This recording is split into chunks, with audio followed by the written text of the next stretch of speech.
Hello everyone and welcome to Fred Productions. My name is Henrik Lindblad and I will be the one to guide you through this tutorial on how to make a vintage retro Cuban poster in Photoshop. I'll start out visiting stockexchange.com, a royalty-free creative common imagery.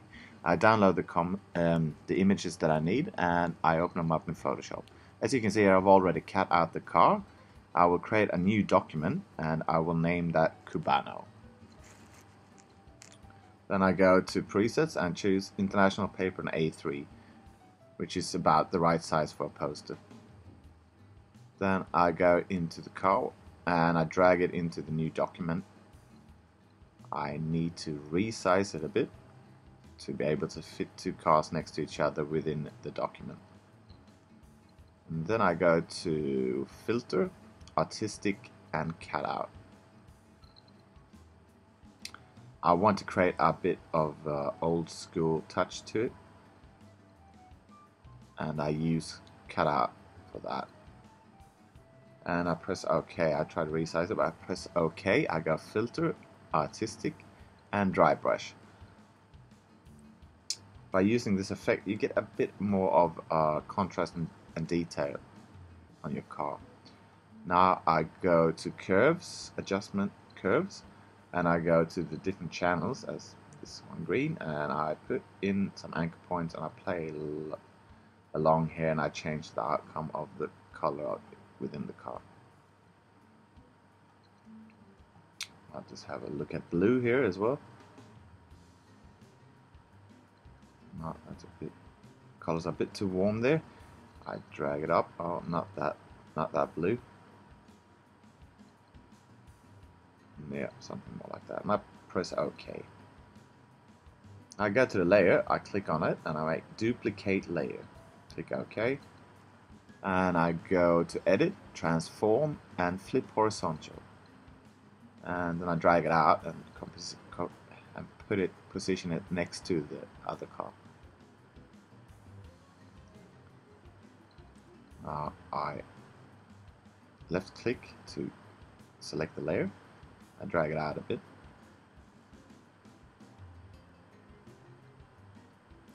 Now I need to go to get the old man that I've also cut out previously. I drag him into the new document and place him there. I go filter, artistic, and cut out, just as I did before. And I apply that to the old man as well. Now I go image adjustment and I go brightness and contrast. Since I'm going to place a sun in the top right corner, I want him to be a bit brighter, and as well it will bring in a bit more contrast and details to his face as well. Now resize it a bit, make it a bit bigger to fit in with the design, and position him just behind the cars. Now make sure that the layer that the man is on is behind the two car layers. Just like that. Down a little bit. Yeah. Now I go and I create a new layer. I drag that to the bottom because this is going to be my background layer. I do go Control A to select all, and I choose the gradient tool. And I've already set the settings for the gradient, and I want the green to come a bit further down towards the cars, so I drag it on, and that is a bit better.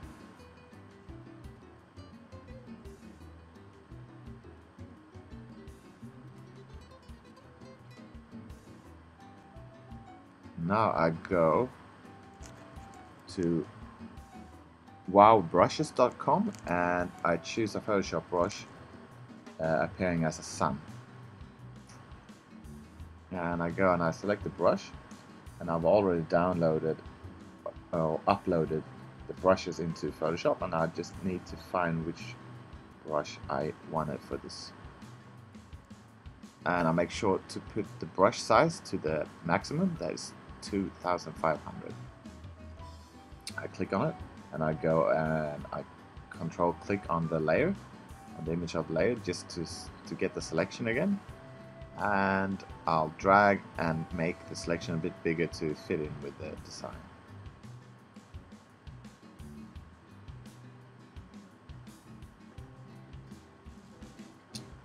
just make it a bit smaller.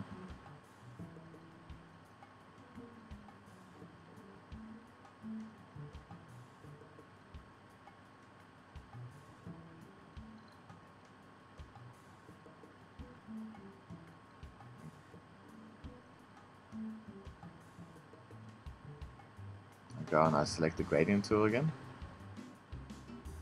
And by using the gradient tool, I can direct the gradient by dragging it along.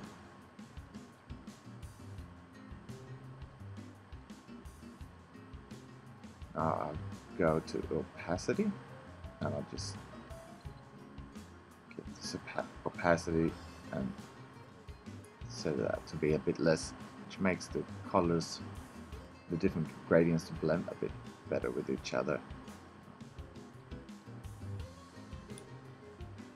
I'll go and select again, make a new layer,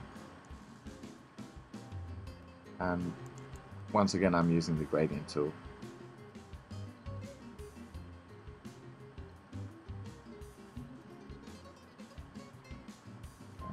Turn down the opacity a bit.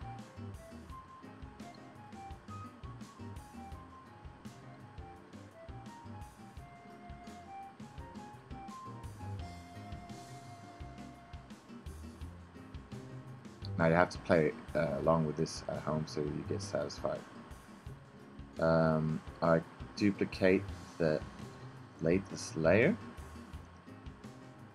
and I go filter, blur and Gaussian blur. I'm gonna try to make the sun rays a bit smoother. They were a bit too sharp. I'll use that blurriness to kind of make them a bit smooth. I click OK.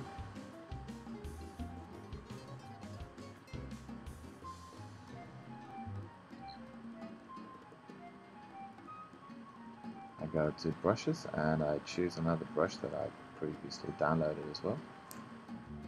Some kind of circle pattern that I'm going to use in the sun. Select that.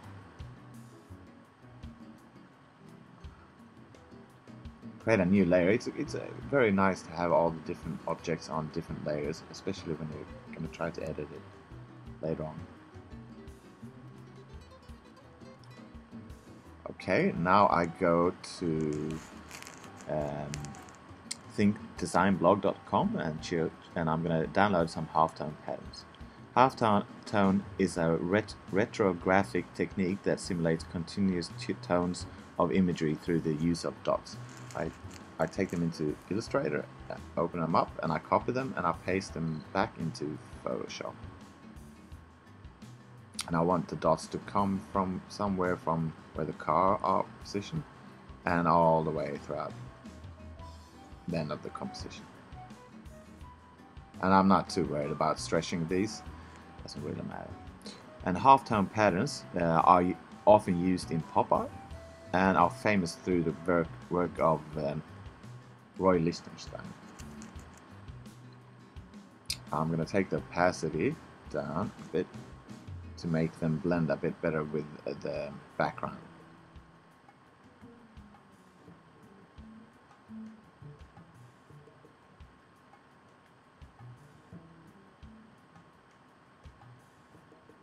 Now I go Control N to create a new document, and I want an international paper 8:3 as well, so I get the right dimensions of the text that I'm going to create now. And for this purpose I want to get the font Agency FB.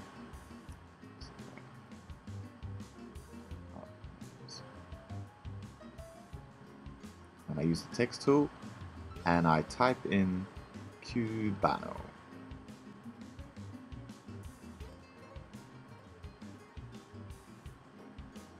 Then I use text tool again and I highlight it and I change the size of the font to 100. Then I need to have the text tool selected again to go and warp text, and I set that on bulge and I change it from horizontal to vertical. Play around with these settings to get the outcome that I want. And I click on the layer, or control click on the layer to select it, and once again I use the gradient tool. Now I want the gradient to come from, I want it to be darker in the bottom, so I just go and drag it from the bottom to the top. Once again, that is a bit better. Now I go and create a new layer, and I'll fill that in with a solid dark color. Now that might be a bit too black. I'll just change these two and control backspace to fill in. I make sure to drag this so this will be in the last layer, and I move it by using my keyboard. The arrows are one up and one to the left, and I go and I duplicate the layer, press OK, and I go one up and one to the left to create some kind of 3D effect. Duplicate layer, press return, one up, one to the left, and I keep doing this until I'm satisfied with the way the text looks. So I go duplicate, press return, one up, one to the left. Yeah, again, duplicate, return, one up, one left.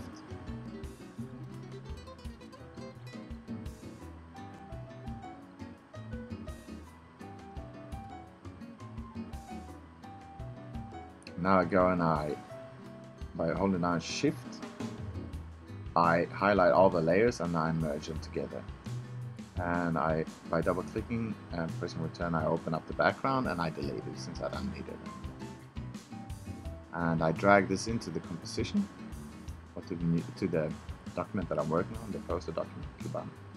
And I move the text to the top so they will be positioned in front of the cars. And I try to center this as good as I can. And I go and I add a drop shadow to the layer. And since we know where the sun is coming from, this should be easy. The shadow has to come from this way, but I'm not really convinced anyway. Let's see if I change the angles of the shadow. Now that will make it look a bit weird.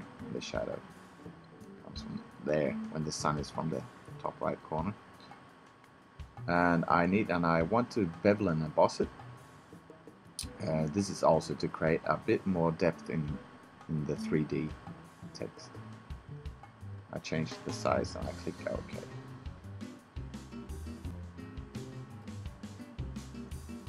Now I go to the text tool because I want some of the sponsors to be shown here. I type in H. I want it to be the same color, same greenish color, H.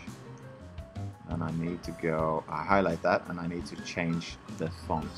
I need this to be a BBC TV channel logo.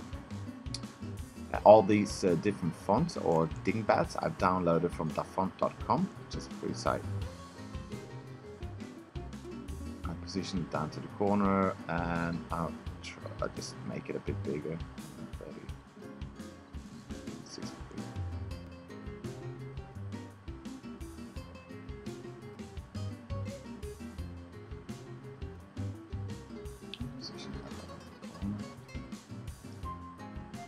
Go to the text tool and I type in capital M, highlight that, and I need to go and change it to airline logos. And by having the capital M, I will create the Qantas logo. I try to position that so that aligns with the World Service. You can use rulers to do this a lot more better, but I don't have time to show you that at the moment. I'll just show you the dafont.com, and here are the dingbats. Here they are that I download for free. And now finally type in S. Oops, grab it back. back again, and I just try to highlighten it. And once again, I'll change the font to electronics, and that will create the logo of Sony. I'll just drag that down as well.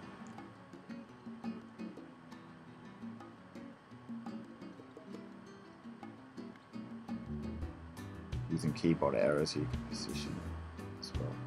I need to go and change to caviar covers. It's kind of a handwritten font.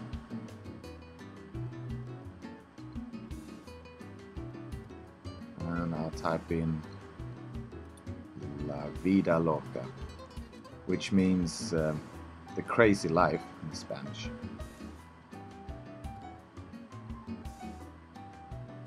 I highlighten that, and I resize it so it will fit in within the design. And position it underneath the Cuban. Well, thank you very much for showing interest in my tutorial, and I hope you will like the final outcome. Well, let's have a look. I have edited a bit, and I worked on it a bit and changed a bit of the colors, as you can do as well. Now let's have a look. Thank you.